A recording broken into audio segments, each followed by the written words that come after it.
नमस्कार मित्रों। सभी लग्नों में सभी ग्रहों के फलों की चर्चा करते हुए आज हम कर्क राशि या फिर कर्क लग्न के 12 भावों में बृहस्पति के फलों की चर्चा करेंगे। बृहस्पति यानी गुरुदेव यानी काल पुरुष के 9वें और 12वें के स्वामी यहाँ पर कर्क राशि या फिर कर्क लग्न में ये छठे भाव के और 9वें भाव के मतलब कि रोग रिपु ऋण और आपके भाग्य के स्वामी बनते हैं। सामने जो आपको फोटो दिख रहा है उसमें एक का मसल ज़्यादा है, बॉडी ज़्यादा है और दूसरे का माइंड का ज़्यादा है। वो यहाँ पे दिखाता है विजडम ऑफ जेमिनाई, मतलब मिथुन राशि का दिखाता है। जिसके पास दिमाग छोटा है और मसल ज़्यादा है वो मार्स से ज़्यादा मतलब कि मंगल से ज़्यादा अफेक्टेड होते हैं। और जिसका दिमाग ज़्यादा है, जो बोलता जाता है, पढ़ता जाता है, सोचता ज़्यादा है, तर्क ज़्यादा करता है और जो अपना माइंड की एक्सरसाइज, जो शरीर की एक्सरसाइज समझिए वो करता है लाइब्रेरी में, वो जेमिनी यानी बुध से ज़्यादा प्रभावित है। और जो माइंड का एक्सरसाइज यानी शरीर का एक्सरसाइज जो करता है जिम में, वो है मार्स वाला। ये सारी मूलभूत अंतर, फंडामेंटल डिफरेंस होते हैं प्लैनेट्स के को जानने में, क्योंकि मार्स जो होता है एक सेनापति ग्रह होता है और जो बुध है वो दिमाग है, वाणी है, बुद्धि है। तो ये दोनों में समझने के लिए मूलभूत डिफरेंस होते हैं। आइए समझते हैं कर्क लगन और उसमें बृहस्पति के भावों को। यहाँ पर बृहस्पति को छठे और 9वें का स्वामित्व दिया गया है, रोग रिपु ऋण और आपके शत्रुओं का। कर्क लगन का खास अगर आप देखेंगे तो इनके गुप्त शत्रु या पीछे के शत्रु ज़्यादा होते हैं। सामने के शत्रु तगड़ा होते हैं लेकिन कम होते हैं, पीछे के शत्रु इसके ज़्यादा होते हैं बृहस्पति के। और आप राम जी का जो कुंडली था वो भी यही कर्क लगन का ही था। आप वहाँ पे देखेंगे तो राम जी के पीछे के शत्रु ज़्यादा उन पे खतरनाक पड़े हैं। मतलब कि आप जो उनको वनवास मिला था तो वहीं पर जो कुबरी थी मंथरा, उसने सामने से कोई रोल प्ले नहीं किया था बल्कि गुप्त शत्रु की तरह से, मतलब कि एक अलग तरीके से फोड़ा था उनके परिवार के ही लोग सदस्य को, उनकी माता को, और उनके खिलाफ भड़काया था। तो मतलब गुप्त शत्रु कहने का मतलब यहाँ पर ज़्यादा एक्टिवेट होते हैं। सामने वाला शत्रु जो था रावण, वो तो खैर सामने था और सामने आमने सामने की लड़ाई में राम जी से आपसे कोई भिड़ नहीं सकता है, उसे आपको उसे हारना ही था। लेकिन ज़्यादा घातक कोई हुआ तो वो अंदर का शत्रु यानी कि बाहर जो गुप्त शत्रु है वो एक्टिवेट ज़्यादा हुआ। यहाँ पर बृहस्पति यदि आपके लगन में ही आकर आकर बैठ गए तो यहाँ पर बृहस्पति उच्च के हो गए, क्योंकि कर्क लगन मतलब जो कर्क राशि होता है उसमें बृहस्पति जो होते हैं वो उच्च के होते हैं। तो यहाँ लगन में बृहस्पति के बैठने से व्यक्ति को संतान, विद्या तथा बुद्धि का पूर्ण सुख मिलता है। शरीर लंबा चौड़ा एवं सुंदरता से परिपूर्ण रहता है। ऐसा व्यक्ति संगीत प्रिय भी होता है। चूँकि भाग्य का स्वामी लगन में बैठा है तो व्यक्ति भाग्यवान भी होगा, धार्मिक कार्यों में उसकी दिलचस्पी होगी। वैसे भी कर्क राशि या फिर कर्क लगन के जातकों का जो भावना होता है वो भावना ज़्यादा होता है और तर्क बुद्धि कम होता है। मतलब ये भावना प्रधान ज़्यादा होते हैं। किसी की मीठी मीठी बातें सुनकर, किसी को रोते देखकर ये स्वयं रो दें ऐसा हो जाता है। इन्हें बड़ी आसानी से छला जाता है। एक रामायण का एक प्रसंग भी है कि उसमें कोई राम जी से कहते हैं, कौन कहता है ये तो याद नहीं, मतलब कहते हैं राम जी से कि आप को बेवकूफ़ बनाते हैं लोग, ठग लेते हैं आपको। तो राम जी उसमें कहते हैं, ये किष्किंधा कांड का ही प्रसंग है। उसमें राम जी कहते हैं कि ऐसा नहीं है कि कोई मुझे ठग रहा है, मेरा औचित्य, मेरा जो उद्देश्य है वो शुद्ध होना चाहिए। बाकी अगर सामने वाला ठगने का प्रयास कर रहा है तो वो उसी की नियति होगी। मतलब ये लोग किसी भी व्यक्ति का जो ज़रूरतमंद है, सामने से ज़रूरतमंद दिखा रहा है तो उसकी मदद वैसा व्यक्ति ज़रूर करते हैं। हालांकि यहाँ से जो सप्तम दृष्टि पड़ रही है, सप्तम भाव पर वो नीच दृष्टि पड़ रही है, तो व्यक्ति की आर्थिक दशा थोड़ा संतोषजनक नहीं रहती है। उसे अपने भार्या से कुछ मतभेद या मनमुटाव जैसा रहता है, क्योंकि आप हैं भावना प्रधान और आपकी जो पार्टनर मिलेगी वो मिलेगा आपको प्रैक्टिकल अप्रोच वाला। तो थोड़ा सा मनमुटाव, थोड़ा सा परेशानी रहता है। हालांकि सब कुछ यहाँ पर ठीक ठाक हो जाता है। अब यदि बृहस्पति आपके दूसरे भाव में जाकर बैठ गए तो यहाँ पर वो मित्र राशि में बैठे हैं, सूर्य की राशि में जाकर बैठे हैं। तो यहाँ पर व्यक्ति जो होते हैं वो धनी होने के कई व्यवहारिक लाभ मिलते हैं व्यक्ति को। व्यक्ति धनी भी होता है, पारिवारिक संपत्ति भी उसे मिल जाता है। धन संबंधी लाभ होने से उसके विरोधियों एवं शत्रुओं पर उसका अच्छा प्रभाव पड़ता है, क्योंकि शत्रु का स्वामी गया है द्वितीय में तो उसके परिवार में भी कुछ उसके विरोधी हो सकते हैं, हालांकि वो अपने संपत्ति वगैरह इकट्ठा कर लेता है जिससे विरोधियों पर हावी रहता है, विरोधी उससे कमज़ोर पड़ जाते हैं।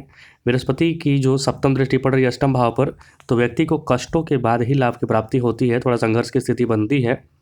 वह धार्मिक कार्यों में बहुत दिलचस्पी रखता है। नवी मित्र दृष्टि के कारण वह धन तथा यश प्राप्त करता है दसम भाव से। पिता से भी उसे अच्छा सहयोग प्राप्त होता है, और अपने पंचम दृष्टि से अपने घर को देख रहे हैं छठे भाव को, तो शत्रुओं से भी उसे बहुत ज़्यादा नुकसान होने की संभावना नहीं रहती, शत्रुओं पर वो प्रभावी होता है।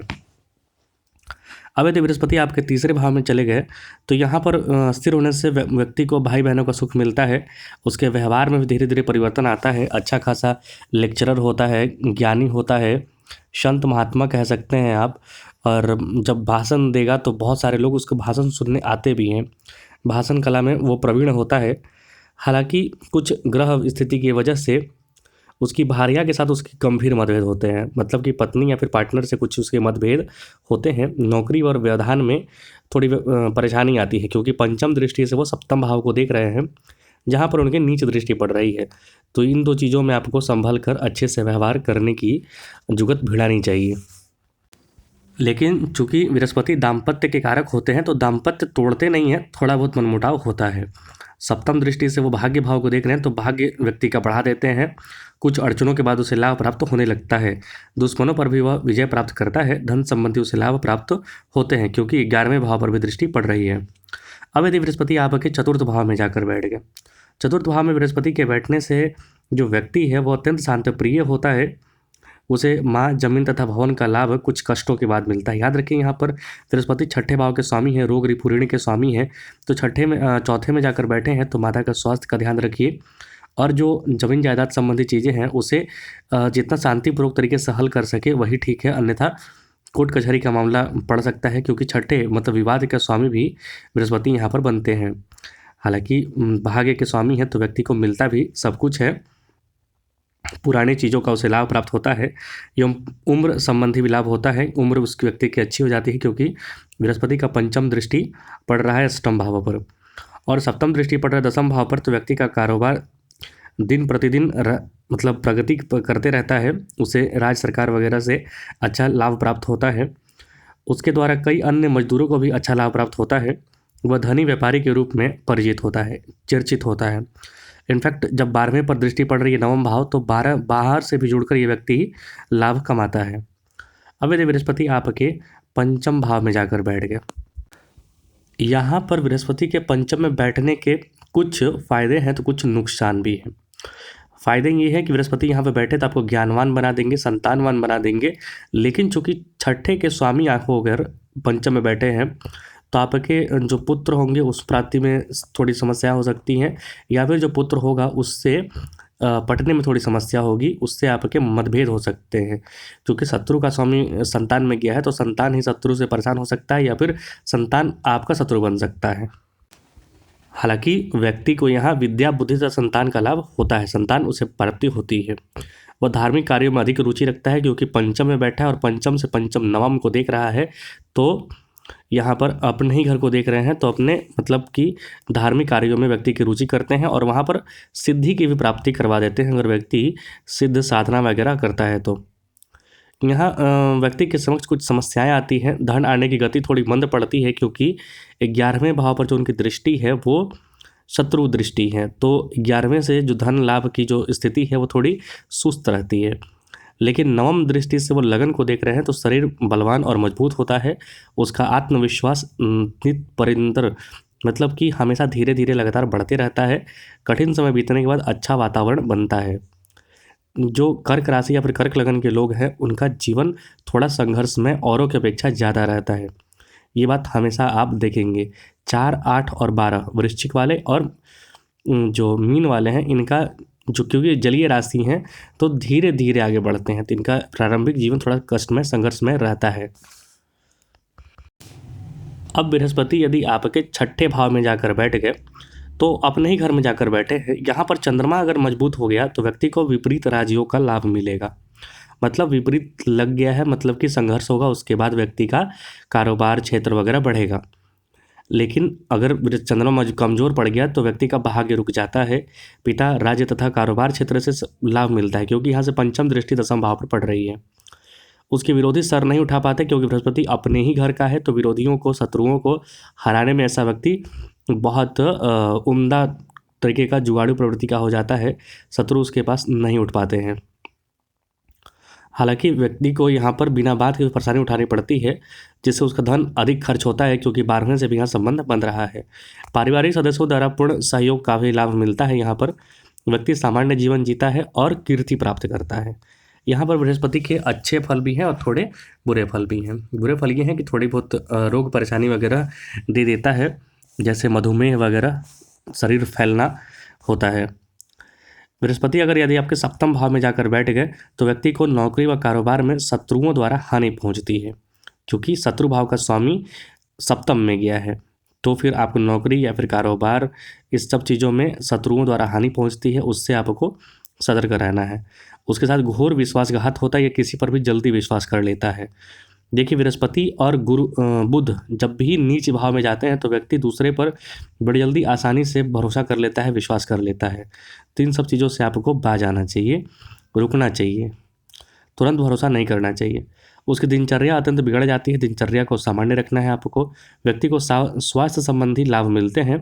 भाई बहनों का पूर्ण सहयोग यहाँ पर प्राप्त होता है। यहाँ पर लग्न पर उच्च दृष्टि पड़ रही है, तो लग्न यानी कि आप का व्यक्तित्व तो काफ़ी अच्छा हो जाएगा, लेकिन अधिक भावुक नहीं होना है आपको। तुरंत किसी पर भरोसा नहीं करना है, अन्यथा आप धोखा खाएंगे, विश्वासघात होगा आपके साथ। बृहस्पति यदि आपके अष्टम भाव में जाकर बैठ गए तो शनि की राशि में जाकर बैठे हैं। शत्रु या बीमारी जो भी होगा लॉन्ग टर्म का होगा, तो यहाँ पर अपना जीवन शैली अच्छा बना के रखें। व्यक्ति को शत्रुओं द्वारा उत्पन्न कई तरह की समस्याओं का सामना करना पड़ता है। परिवार में अशांति बनी रहती है। बिना बात के व्यय खर्च जो है बढ़ता रहता है। यहाँ पर विपरीत राजयोग लगेगा। शर्त यही है कि चंद्रमा मजबूत होना चाहिए। बृहस्पति की अष्टम तथा नवम दृष्टि से, अष्टम नहीं मतलब नवम दृष्टि से चतुर्थ भाव को देख रहे हैं तो व्यक्ति का परिवार बहुत बड़ा होता है, और सप्तम दृष्टि से जो द्वितीय भाव को देख रहे हैं तब भी उनका परिवार बड़ा होता है, और माता के पवित्र प्यार के लिए तरसता है। मतलब माता से थोड़ी उसकी या तो माता मिलती नहीं है, या फिर माता के प्रेम के लिए वो तरसता है। आर्थिक स्थिति दयनीय बनी रहती है। भूमि का अभाव आजीवन रहता है, और दिनचर्या थोड़ी कष्टों में बीतती है। लेकिन यहाँ पर चंद्रमा कहीं से भी थोड़े मजबूत हो गए तो जो खराब फल मैंने बताए वो सारे पलटे जाएंगे।